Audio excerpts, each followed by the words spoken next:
अस्सलाम वालेकुम dear student. पिछली वीडियो में मैंने आपको एक्सरसाइज नंबर 1 पिछले लेक्चर में 1.3 स्टार्ट करवाई और सेकंड क्वेश्चन के पार्ट 8 तक करवाया और मैंने कहा था कि क्वेश्चन नंबर 9 जो इसका करेंगे वो हम नेक्स्ट लेक्चर में करेंगे।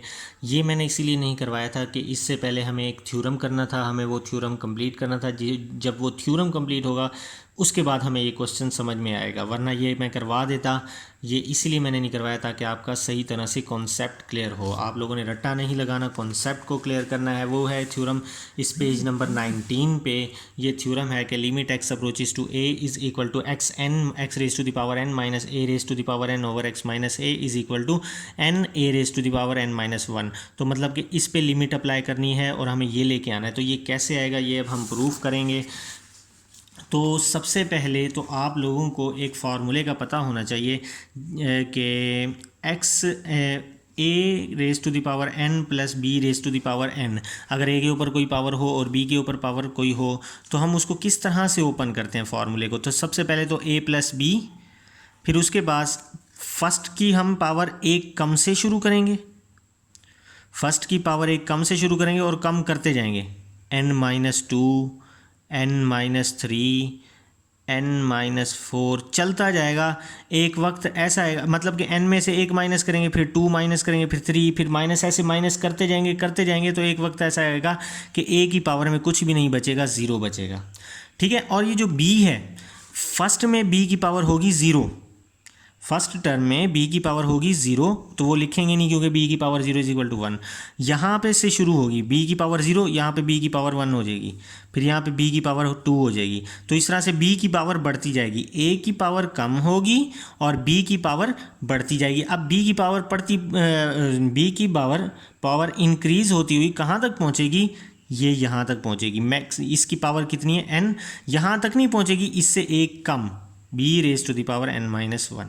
क्योंकि देखें ए कहाँ से शुरू हुआ था, इसकी पावर से एक कम से शुरू हुआ था, तो इसी वजह से बी कहाँ पे ख़त्म हुआ, इसकी पावर से एक कम। तो फॉर एग्जांपल हमारे पास जो एक फार्मूला होता है ए क्यूब प्लस बी क्यूब, तो मैं उसको इस फार्मूले के थ्रू खोलता हूँ। तो देखें सबसे पहले मैंने क्या कहा, ए क्यूब प्लस बी क्यूब, ये प्लस बी आ जाएगा।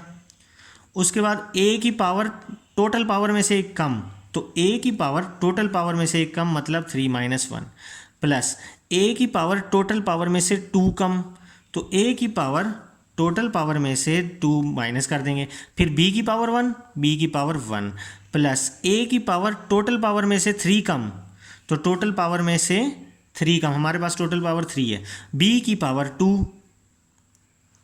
ठीक है। अब चूंकि हमारी ये जो 3 है, ए की पावर 3 माइनस 3 जीरो होगी ना, तो वहाँ पे रोक देना है, क्योंकि यहाँ पे हमारे पास ए की पावर जब जीरो हुई थी हमने रोक दिया था। तो अब जब हम इसको सिंप्लीफाई करते हैं, ए प्लस बी इंटू ए की पावर 2 प्लस ए की पावर 1 बी की पावर 1 इंटू ए की पावर 0 1 हो जाएगा, तो बी का स्क्वायर आ जाएगा।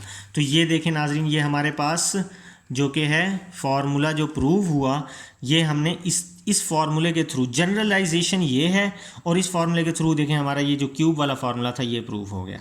तो ये चीज़ मैं इस चीज़ का आपको कॉन्सेप्ट देना चाह रहा था। तो अब आपने इस फार्मूले को याद रखना है। और अब हमने इस a की पावर n की जगह पे है x की पावर n और b की जगह पे है a, तो हमने इसको याद रखते हुए फार्मूला खोलना है। अब हमने हमारे पास लेफ्ट हैंड साइड ले लेते हैं लिमिट, ये L T limit x approaches to a X raise to the power minus N minus A raise to the power N over x minus A. तो ये हमने इसको सॉल्व करना है। तो सबसे पहले हम इस टर्म को ले लेते हैं। ये टर्म क्या है, X raise to the power N minus A की पावर एन। इसका फार्मूला खोलना है हमने इस फार्मूले के थ्रू। देखें अब ए की जगह पे हमने लिखना है एक्स, इस ए की जगह पे क्या लिखना है, एक्स, प्लस बी की जगह पे लिखना है ए। ठीक है। फिर ए की जगह पे एक्स प्लस इधर भी एक्स आ जाएगा, बी की जगह पे ए प्लस एक्स, फिर बी की जगह पे ए, इस तरह से 100 ऑन चलते जाएंगे। ए की पावर 0 हुई तो इसका मतलब x की पावर 0 हो जाएगी, तो x की पावर 0 इज इक्वल टू 1, तो 1 मैं लिखूंगा नहीं, तो b की पावर मतलब b की जगह लिखूंगा a की पावर हो जाएगी n माइनस 1। आई थिंक आपको समझ में आ गया होगा। मैंने जस्ट इस फॉर्मूले में a की जगह x पुट किया है, b की जगह a पुट किया है, और हमारे पास जो कि है ये वाली स्टेटमेंट बन गई है। अब हमने क्या करना है, हमने पहला काम ये करना है, हमारे पास इसका फॉर्मूला खुल गया। अब हमारे पास इसके नीचे x माइनस ए डिवाइड हो रहा है, तो हमने दोनों तरफ इधर भी x माइनस ए से डिवाइड करवा देना है और इधर भी x माइनस ए से डिवाइड करवा देना है। अब हमारे पास इधर लिमिट अप्लाई हो रही है, तो हमने इधर लिमिट को अप्लाई कर देना है x अप्रोचेस टू ए, और इधर भी हमने लिमिट को अप्लाई कर देना है x अप्रोचेस टू ए। ठीक है, तो अब हमने जब लिमिट को अप्लाई, सॉरी x माइनस ए था ना, तो यहाँ पे फॉर्मूले में x माइनस ए आएगा, x अप्रोचेस टू ए। तो अब हमने सबसे पहले तो देखना ये x माइनस ए से कैंसिल।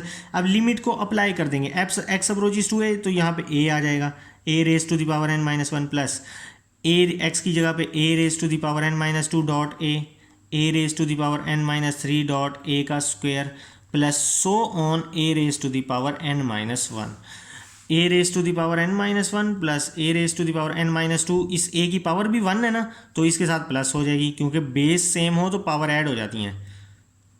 n माइनस थ्री, ये प्लस टू इधर आ जाएगा, so on to a raise to the power n minus one. ठीक है, a raise to the power n minus one plus a raise to the power minus two plus one कितना होता है, minus one, minus three plus two कितना होता है, minus one, plus so on a raise to the power n minus one. अब ये देखें, ये वैल्यू बिल्कुल सेम है, तो सेम वैल्यू प्लस हो रही है। एक मैं फॉर एग्जांपल आपको समझाता हूँ कि 4 जो कि है वो प्लस हो रहा है 5 टाइम्स, 1 2 3 4 5। तो अब इसको प्लस करें, 8 12 16 20। तो मैं इसको शॉर्ट फॉर्म में इस तरह से लिखूँगा कि ये जो 4 है ना वो है 5 टाइम्स, तो 5 टाइम्स जो 4 बनेगा वो बनेगा 20। अब ये जो 4 5 टाइम प्लस हुआ था, तो इसलिए हमने 5 से मल्टीप्लाई किया। अगर तो ये 10 टाइम्स प्लस होता तो हम इसको 10 से मल्टीप्लाई करते। तो इसी तरह से जो a n माइनस वन है ये प्लस हो रहा है n टाइम्स, इसकी पावर n है ना, तो इसी वजह से ये n टाइम्स प्लस हो रहा है, तो हम इसकी n से मल्टीप्लाई करवा देंगे। जो वैल्यू जितने टाइम प्लस होती है उसको उतने ही से मल्टीप्लाई करवाते हैं। जैसे मैंने एग्जांपल दी, 4 जो कि है 5 टाइम्स प्लस हो रहा था, तो 4 को हमने 5 से मल्टीप्लाई करवा दिया। an माइनस वन जो कि है n टाइम्स मल्टीप्लाई हो रहा है। अब कैसे पता लगा कि n टाइम्स मल्टीप्लाई हो रहा है, यहाँ पे पावर n है, यहाँ पे जितनी पावर होती तो ये उतने टाइम्स मल्टीप्लाई होता। तो बहरहाल ये n से मल्टीप्लाई क्या होगा, जिस तरह से 5 से मल्टीप्लाई हुआ 4, तो n से मल्टीप्लाई हुआ ये a raise to the power n minus one. तो यही हमने प्रूव करना था, n a raise to the power n minus one. तो ये हमारे थ्योरम का प्रूफ आया। अब जो कि है मैं आपको क्वेश्चन नंबर 9 करवाता हूँ, जो उसका लास्ट पार्ट था। उस पार्ट में है limit x approaches to a x raise to the power n minus a raise to the power n over x raise to the power m minus a raise to the power m। सबसे पहले तो हमने एक काम ये करना है, तो देखें x n minus a n के नीचे x माइनस a है, तो इसका मतलब इसके नीचे भी x माइनस a होना चाहिए। इधर भी वैसी ही वैल्यू है, लेकिन n की जगह बस m है। इधर भी दोबारा बताता चलूँ मैं कि जिस तरह से पीछे हमने देखा कि x माइनस a था, तो इसी तरह से यहाँ पे भी इसके नीचे x माइनस a होना चाहिए। तो हम करेंगे इन दोनों को x माइनस a से divide, x approaches to a, x raise to the power n minus a raise to the power n divided by x minus a। फिर बड़ी सारी लाइन डाल देंगे, फिर ये वाली वैल्यू लिख लेंगे x m minus a raise to the power m, इसको भी x माइनस a से डिवाइड करेंगे, इसको भी करेंगे, क्योंकि ये दोनों एक ही जैसी वैल्यू हैं, बस पावर यहाँ n है यहाँ m है, तो इसको भी ज़रूरत है x माइनस a की। अब हम जब लिमिट इस पर अप्लाई करेंगे तो यही फॉर्मूला मैंने पीछे प्रूव किया है, ये आता है n into a raise to the power n minus one, n a raise to the power n minus one divided by, यही जो मैं अब इस पे जब मैं लिमिट अप्लाई करूँगा तो देखिए यहाँ पावर n थी तो n मल्टीप्लाई हुआ, यहाँ पावर m है तो m मल्टीप्लाई हो जाएगा। बस यहाँ पे a था तो यहाँ पे भी a है, इसी वजह से a आया, तो यहाँ पे भी a है, इसी वजह से a आ जाएगा। अब n था तो n माइनस वन, m है तो m माइनस वन, तो n over m a raise to the power n minus one. ये अब ये जो पावर है हम इसको उठा के ऊपर ले जाएंगे, जब ये पावर ये प्लस m ऊपर जाके माइनस m हो जाएगा, माइनस वन ऊपर जाके प्लस वन हो जाएगा, तो माइनस वन प्लस वन से कैंसिल, तो n over m a raise to the power n minus m।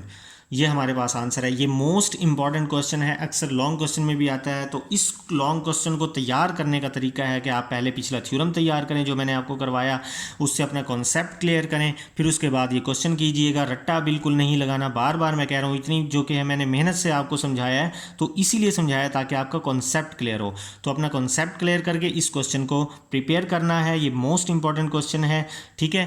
तो इंशाल्लाह नेक्स्ट क्वेश्चन मैं आपको नेक्स्ट वीडियो में समझाऊंगा। तब तक के लिए अल्लाह हाफिज़, अपना ख्याल रखिएगा, दुआओं में याद रखिएगा।